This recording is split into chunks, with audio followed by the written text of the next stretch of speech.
Okay Happy birthday to you. Happy birthday dear Nandan. Happy birthday to you. May God bless you. May God bless. भाई मैं photographer वाली जिम्मेदारी हूँ, मेरा last number. Dilip भैया वाला काम कर रहा हूँ मैं। क्या जबरदस्त लग रहा है। केक काटो थोड़ा थोड़ा, भैया को खिलाओ थोड़ा। Happy birthday Ranjan. वाह मजा आ गया। फिर से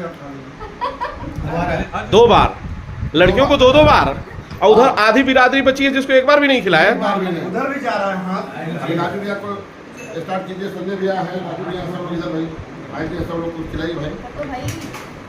हम लोग खाली हम लोग खाली बाहर हम लोग निकलते हैं। आ जाए इधर आ जाओ। लीजिए रंजन भाई। भाई जी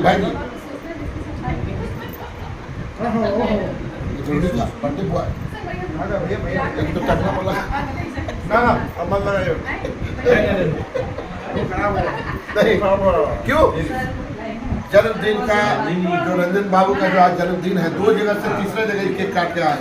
अच्छा हाँ दो जगह किसके साथ काटा इन्होंने? एक इंडस्ट्री की हीरोइन आके बताई कि ऑलरेडी इनका केक कट चुका है। हाँ। ये दूसरा बार तीसरा हम तीसरा है क्या? तो हमने कोई बात नहीं, जब तक भाई के पास नहीं कटवाएगा तब तक कुछ नहीं। तो ये प्रदीप भैया के ऑफिस में हम लोग आज प्रदीप भैया के द्वारा मनाया जा रहा है बर्थडे रंजन जी का। हाँ। तो एंजॉय कर रहे हैं, मेहरू सर भी हैं और आप भी केक खाइए सर। एक सेकंड, सब कोई खा रहा है और हमारे भाई को दे ही नहीं रहा है। वाह भाई आप खाइए भाई। थैंक यू जिसका बर्थडे उसको खिलाओ महाराज। फैट होता है। अच्छा आपका खा ले। ना भाई यस अरे